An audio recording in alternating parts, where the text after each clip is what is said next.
Congresista Benítez, tiene usted la palabra. Gracias, señor presidente. He escuchado con atención la intervención de numerosos colegas, en este caso que, por cierto, afecta a un colega nuestro, nadie lo puede discutir. Y los levantamientos de inmunidad, es cierto, tienen que merecer un trámite cuando está tramitado, cuando se ha solicitado correctamente, cuando se han cumplido los requisitos establecidos en el reglamento del Congreso, como se ha dicho el día de hoy. Sin embargo, señor presidente, cuando nosotros leemos el pedido de levantamiento de inmunidad que envía la Corte Suprema de Justicia y recogiendo lo que se han dicho en los dos dictámenes, vemos que los hechos que le imputan al colega Nayab es que se habrían insertado firmas y declaraciones falsas en las actas electorales y sobre todo en las actas de escrutinio de votos preferenciales. Y uno de los delitos que le imputan y que viene mencionado y hasta incluso ha sido redactado en los dos dictámenes que existen, dice, es por haberse violado el artículo 428 del Código Penal. Yo le pregunto a mis colegas aquí presentes o a los que han sustentado los dictámenes, ¿han leído el artículo 428 para ver de qué se trata? ¿Se puede levantar la inmunidad a una persona por un delito que de repente no reúne los requisitos?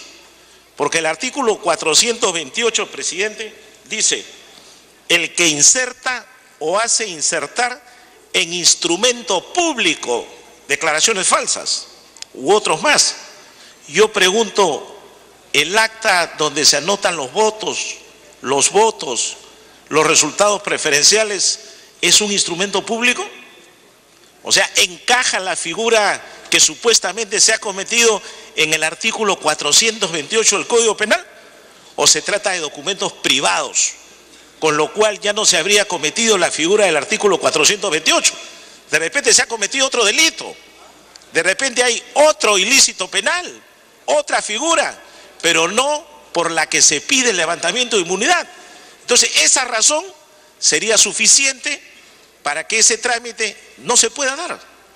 Y no necesitaríamos entrar a discutir el tema de fondo, sobre si fue instigador o no, sobre si tuvo más votos preferenciales que otros candidatos, sobre si votaron más personas de las que estaban en el padrón. ¿Qué cosa entendemos por instrumento público?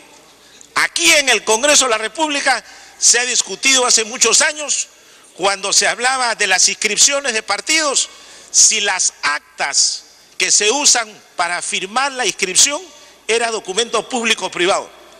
Y el Poder Judicial, el Tribunal Constitucional y este Congreso de la República dijo que se trataba de documentos privados, porque los instrumentos públicos son aquellos que son otorgados por funcionario público, y las actas que se llenan, que se anotan al momento de los resultados electorales, no son documentos públicos, son documentos que llevan la firma del presidente de mesa, del secretario y de los personeros que así deseen.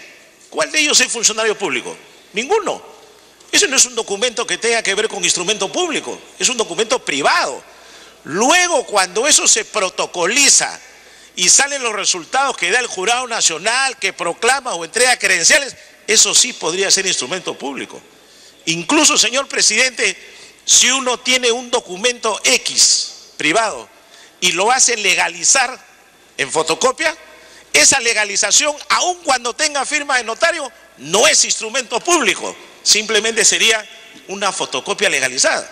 Entonces, para poder entrar al fondo del tema, primero debemos ver y observar si es que el pedido eso no es correcto. Y yo creo que partiendo de esa premisa, no es correcto que se levante la inmunidad a un congresista para someterlo a un proceso por un delito que no ha cometido o por un delito que no se pudo dar. Entonces yo le pido al Congreso reflexionar antes de entrar al tema de fondo, antes de decir si habrían, no habrían, si condenaron, no condenaron, si hay pruebas, no hay pruebas, que le levanten la inmunidad, que viene el accesitario. Antes de hablar de todo ello, primero veamos si se pudo o no se pudo cometer el delito, señor presidente. Esa sería la primera interrogante que deberíamos resolver. las actas electorales de las mesas, las actas que contienen los votos preferenciales, ¿son o no son instrumentos públicos? ¿Qué dice la norma? ¿Qué dice la jurisprudencia? ¿Qué dice la doctrina? Que son instrumentos privados, no encaja en la figura penal. Por consiguiente, ya no tenemos nada que pronunciarnos. Si el fiscal se equivocó, si el fiscal actuó mal, si el Poder Judicial no evaluó esa parte, es responsabilidad de ellos. Ellos tendrán que asumir su responsabilidad. Pero nosotros, si nos damos cuenta de esta figura, no podemos otorgar un levantamiento de inmunidad, porque estaríamos diciendo que un congresista sea sometido a un proceso que no reúne las características para el delito que se pide. Así es sencillo, señor presidente. Yo creo que no hay más vuelta que darle al tema. Basta una lectura, y yo le pediría a los colegas que han sustentado a favor del levantamiento de inmunidad que nos ayuden a todos, que puedan dar una lectura sencilla y simple de qué cosa es instrumento público. Y ahí está la respuesta. No se ha fraguado, no se ha adulterado, no se ha alterado, no se ha manipulado ningún instrumento público, señor. Entonces la figura penal no encaja. Suficiente con eso para que el Congreso no tenga por qué pronunciarse. Eso se devolverá, se archivará, la medida que fuere, ya el presidente de la Comisión de Levantamiento de Inmunidad puede sugerirnos algo, pero mi planteamiento, mi postura, desde la óptica legal, desde una óptica jurídica, desde una óptica de derechos humanos, es que no podemos aprobar un levantamiento de inmunidad cuando viene pedido por delitos que no se pueden haber cometido. Eso es simple. Nada más, señor presidente. Y yo le pediría a quienes han suscrito los dos dictámenes que también puedan dar su opinión y que nos digan, salvo que yo me equivoque y de repente alguien me demuestra que las actas son instrumentos públicos. Si nos demuestran lo contrario y nos dicen acá que esas actas electorales son públicos, señor, entonces que procede el levantamiento de inmunidad. Pero no creo equivocarme, no solo por la experiencia, sino por lo que se ha visto acá en investigaciones anteriores, señor presidente, por lo que dice el Código Civil, por lo que dicen las normas civiles, por lo que dice incluso una sentencia del Tribunal Constitucional en un caso de Puno. Hay una sentencia donde el Pleno del Tribunal Constitucional, si no me equivoco, del año 2009, define qué cosa es instrumento público. Y dice que cuando se empieza un proceso tiene que detallarse claramente cuál es el delito que se cometió, cuál es la figura penal que se infringió, cuál es la infracción que se ha cometido. Y acá lo que dice la Corte Suprema en su pedido es que hay delito cometido por el artículo 428 del Código Penal.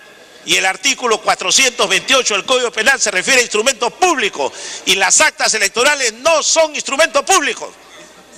Suficiente, presidente. Gracias.